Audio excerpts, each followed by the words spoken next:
All right, so we're gonna make a character. I'm gonna make a spellcaster because spellcasters typically have a few extra steps with picking spells. Um, this is the character selection menu. You get to it by hitting this PC button. You may not have all these buttons. I'm currently in GM mode. You probably also won't see other people's characters. So I'm gonna make a new one. You see it just pops it up straight. And for me, it just shows up as name. So as soon as I give him a name, I'm going to be Javik because I'm Javik. It actually changes in character selection menu. So the next step is to pick your race and your class and your background and all those things. So the easiest way to get to those is some of these things like here's backgrounds, pulls up the table of backgrounds. Here's classes, pulls up the table of classes.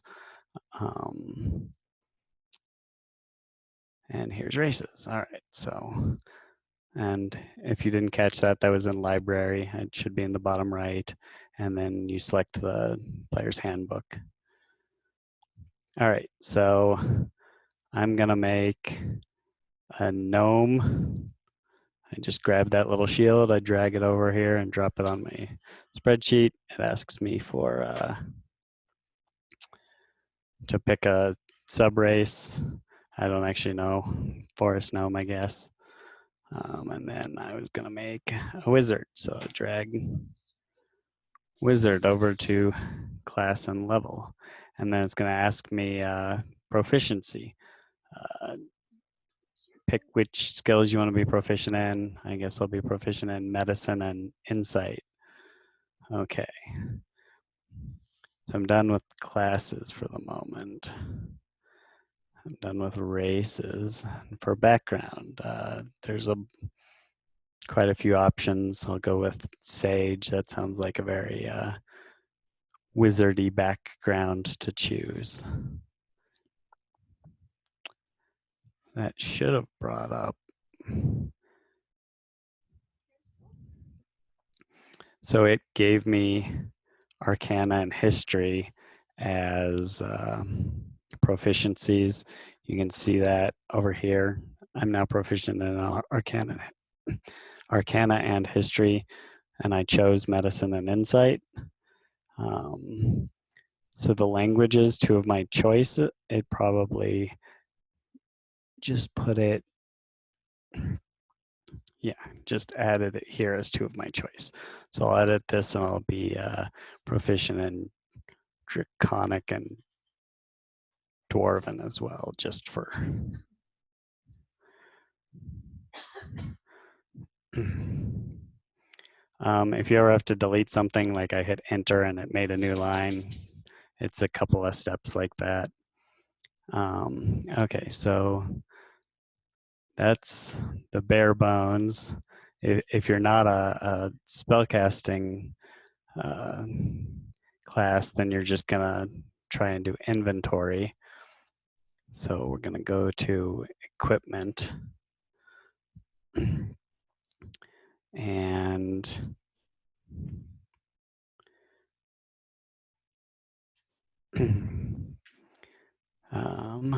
I need to go back to my background to see what equipment I start with from my background.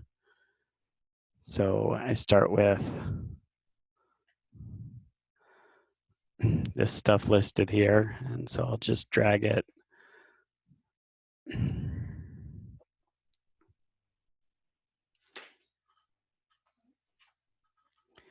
All right, let's see. So I think I can just drag it with that.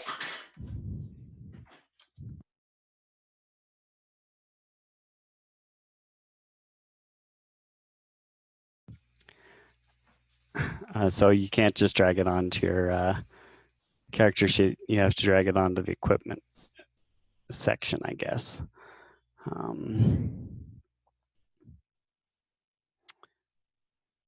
I don't like some of these things are not listed in the equipment the way they are here. Like I don't think I'll be able to find Oh, I did find a small knife. I didn't think that was on there.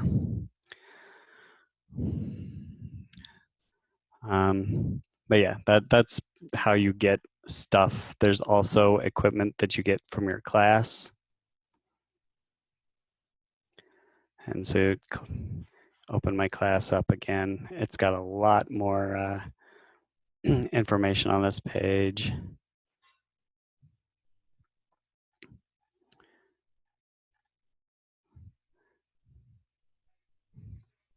Equipment.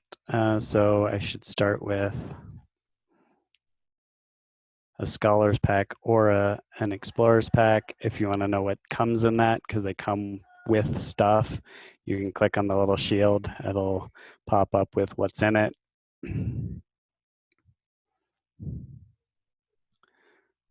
So I go back over to inventory. I'm going to take the Explorers Pack and drag it over here. And you see it dropped all those things into my inventory. I'm going to skip the rest of this. Just it takes a little bit of time to hunt it all down. It's not really relevant. You get the idea for how to grab, and it's linked if you want to do quick stuff like grab your quarterstaff that you get. So that's how you get equipment. If you're not familiar with D&D, D&D 5th edition uses a point buy system for ability scores. And so so I should have done that before I dropped my race on, because you see it automatically updated my race, my ability scores based on my race. So let me grab the ability scores. I don't actually know where that is. So this is, you can actually go through the book like in order. If you have the physical book and are familiar with where things are, you can get to the chapters in order. So determine ability scores. There should be a table in here for the point buy system. Yeah, so here's the point buy system. So as a forest gnome, I get +1 dex and +2 int. That's good because int is my spellcasting modifier as a wizard. So the point buy, that's modifiers, not point buy. Here's modifiers. So I want to put as many points as I can. You can only go up to 15 during character creation. I want as many points as I can in int because it's my primary stat for a wizard. So because of my +2, it's going to cost me 9 of the 27 points. It says it right here, 27 points that I get. So I'm going to use 9 of those points and have start at 15, and then my race gives me +2. So you just click on the stat and then type. And then unfortunately it starts you at 10 and everything, which actually costs points. In D&D 5th edition, you start as with 8 and everything. So let's change all these to their base. I did 9 because I get that free point in dex from my race. So I have 18 points left. If you're like me, you don't like having negative ability score modifiers, so we're just going to pull these up to 10 anyway. I don't know why I bothered to zero them out. So those, that's 2 points, that's 2 points, did it 4 times, so that's 8 more of my points. If I bring this up to 10, it's 9 of my points. And so with the 9 I spent on int, now I have 9 points left. So I'm actually going to raise my, I think I'll raise my constitution to 14 because that costs 7 points, and then I'll raise my dex to 12 because that cost me 2 more points.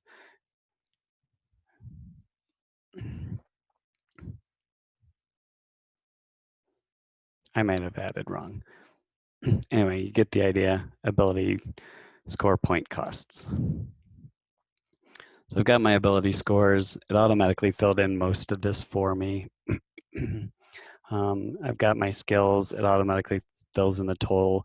If you ever want to roll it, like if I want to roll medicine, you grab the box with your modifier, you drop it in the thing, and you see I rolled pretty well. I got 16 plus 2 and 18. So it automatically applies your modifier when you drag it from over here. The same is true of actions. Once you have actions, which I'm going to go and start adding spells, it'll automatically do some of the rolls for you.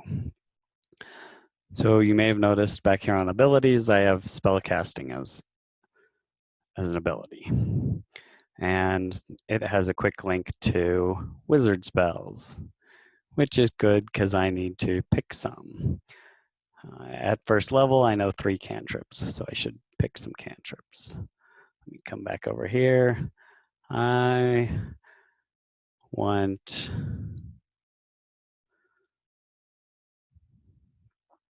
I shouldn't be thinking about this so much because it's just an example, but let's say I want to be an illusionist. Here's minor illusion. I want to have some offensive capability. In 5e, you get a cantrips that do damage, which is nice because then you aren't always dependent on your spell slots. And then let's go with Ray of Frost so I can have some AoE damage as well. And then at first level, my spellbook contains 6 first level wizard spells of my choice. That's a whole lot. Let's go with Featherfall. Don't want to fall off any cliffs or anything. I could have a familiar if I wanted.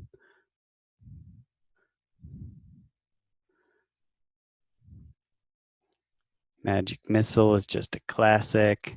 Everyone should know Magic Missile. I don't actually know what a lot of the rest of these do. Thunder Wave is good if people get too close to me. Sleep is terrible in 5th edition, so I'm going to skip it.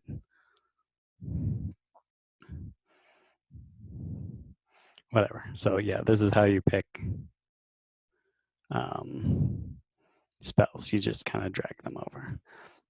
So now I've got pretty much a complete character. If you want to do all of the character creation from the book, you can also pick an alignment. You should fill out some like background information, personality traits. These things, you can pick them or they have suggestions based on your background. So like if I go back to my background and I scroll, you can see personality traits there. So go back to notes and like you can either roll or you can just drag these over. Personality trait. I've read every book. There's nothing I do. And then, yeah, so these are optional. You can make up your own. I almost always make up my own because some of these are fairly limited. There's only 6 choices for most of them. But that's pretty much a complete character. I should have dragged the I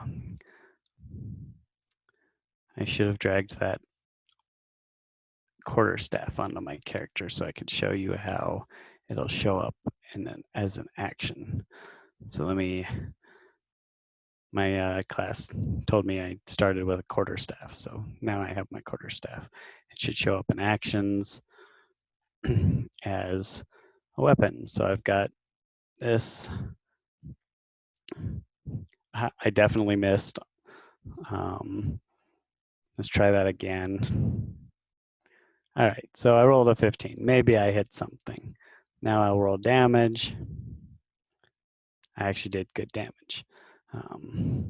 But that's pretty much how most things work. It's all very drag and drop. For spells, when you cast it, like Firebolt is a roll. You can just click it. I cast, and so it added my proficiency bonus and my uh, intelligence to this roll, but I still didn't roll great. So let's pretend that actually did hit. Now I can just click damage. I'm doing really good damage with my wizard today. Spells that are slightly different. This is a save spell, so there's not really a. I don't make a roll, but if I click it, it'll tell the GM what my DC is for whichever creature I'm uh, trying to cast it on. So that's kind of character creation and a little bit of how to use Fantasy Grounds.